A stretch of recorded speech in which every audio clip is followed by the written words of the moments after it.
There's no feeling more intense than starting over. If you deleted your homework the day before it was due, as I have, or if you left your wallet at home and you have to go back after spending an hour in the commute. If you won some money at the casino and then put all your winnings on red but it came up black. If you got your best shirt dry cleaned before a wedding and then immediately dropped food on it.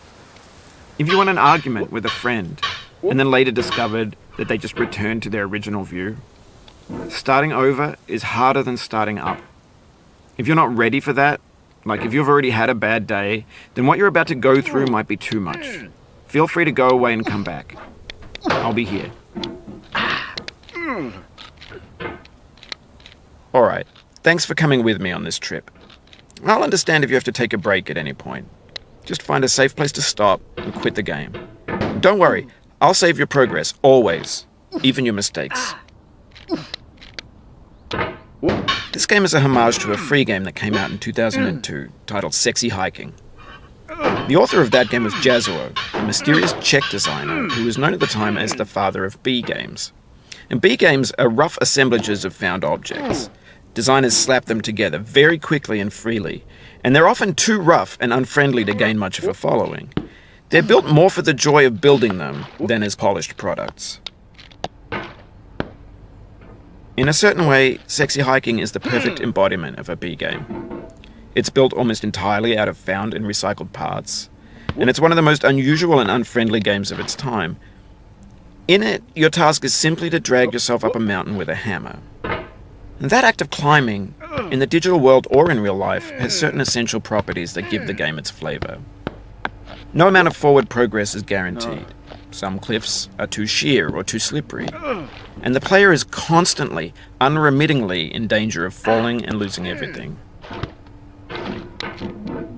Anyway, when you start Sexy Hiking, you're standing next to this dead tree that blocks the way to the entire rest of the game. It might take you an hour to get over that tree, and a lot of people never got past it. You prod and you poke at it, exploring the limits of your reach and your strength, trying to find a way up and over. And there's a sense of truth in that lack of compromise. Most obstacles in video game worlds are fake. You can be completely confident in your ability to get through them once you have the correct method or the correct equipment or just by spending enough time. In that sense, every pixelated obstacle in Sexy Hiking is real. The obstacles in Sexy Hiking are unyielding, and that makes the game uniquely frustrating. But I'm not sure Jazzuo intended to make a frustrating game. The frustration is just essential to the act of climbing, and it's authentic to the process of building a game about climbing. A funny thing happened to me as I was building this mountain. I'd have an idea for a new obstacle, and I'd build it, test it, and it would usually turn out to be unreasonably hard. But I couldn't bring myself to make it easier. It already felt like my inability to get past the new obstacle was my fault as a player rather than as a builder. Imaginary mountains build themselves from our efforts to climb them, and it's our repeated attempts to reach the summit that turns those mountains into something real. When you're building a video game world, you're building with ideas, and that can be like working with quickset cement. You mold your ideas into a certain shape that can be played with, and in the process of playing with them, they begin to harden and set until they're immutable, like rock. And at that point, you can't change the world. Not without breaking it into pieces and starting fresh with new ideas. For years now, people have been predicting that games would soon be made out of prefabricated objects, bought in a store and assembled into a world. And for the most part, that hasn't happened, because the objects in the stores are trash. I don't mean they look bad or that they're badly made, although a lot of them are. I mean they're trash in the way that food becomes trash as soon as you put it in the sink. Things are made to be consumed and used in a certain context, and once the moment is gone, they transform into garbage. In the context of technology, those moments pass by in seconds.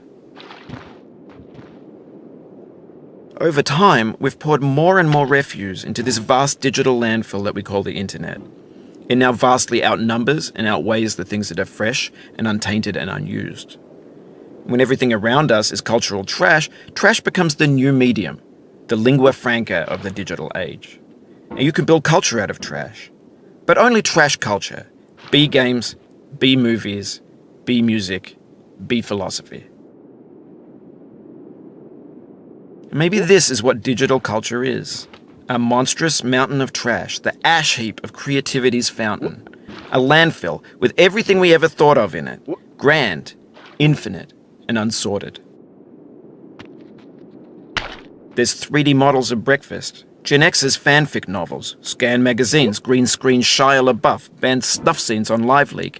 Facebook's got lifelike bots with unbranded adverts and candid shots of Kanye and Taylor Swift mashups, car crash epic failed GIFs, Russian dashcam vids, discussions of McRibs, discarded, forgotten, unrecycled, muddled, rotten, untitled.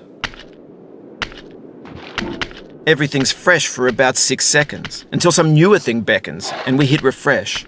And there's years of persevering, disappearing into the pile, out of style, out of sight.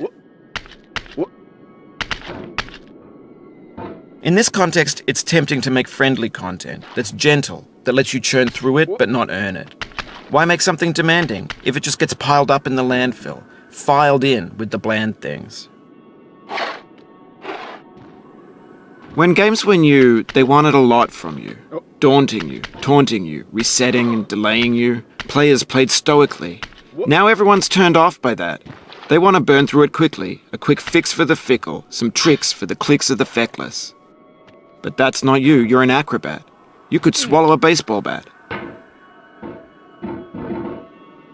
Now I know, most likely you're watching this on YouTube or Twitch, while some dude with 10 million views does it for you. Like a baby bird being fed chewed up food. That's culture too.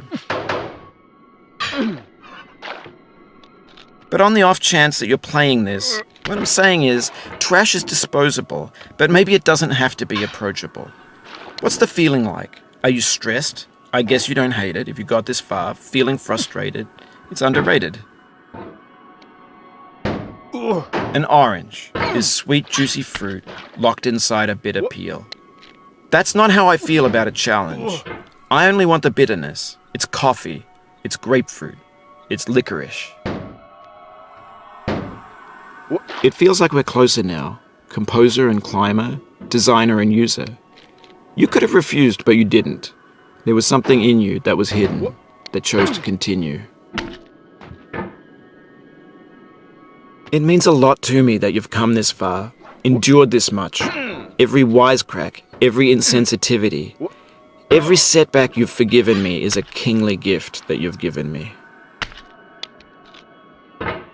We have the same taste, you and I. It's not ambition. It's ambition's opposite. An obdurate mission to taste defeat. You'll feel bad if you win, so I put this snake in for you. Have you thought about who you are in this? Are you the man in the pot, Diogenes? Are you his hand? Are you the top of his hammer? I think not. Where your hand moves, the hammer may not follow, nor the man, nor the man's hand. In this you're his will, his intent, the embodied resolve in his uphill ascent. Now, you've conquered the ice cliff, the platforms, the church, and the rectory. The living room and the factory, the playground, the construction site, the granite rocks and the lakeside.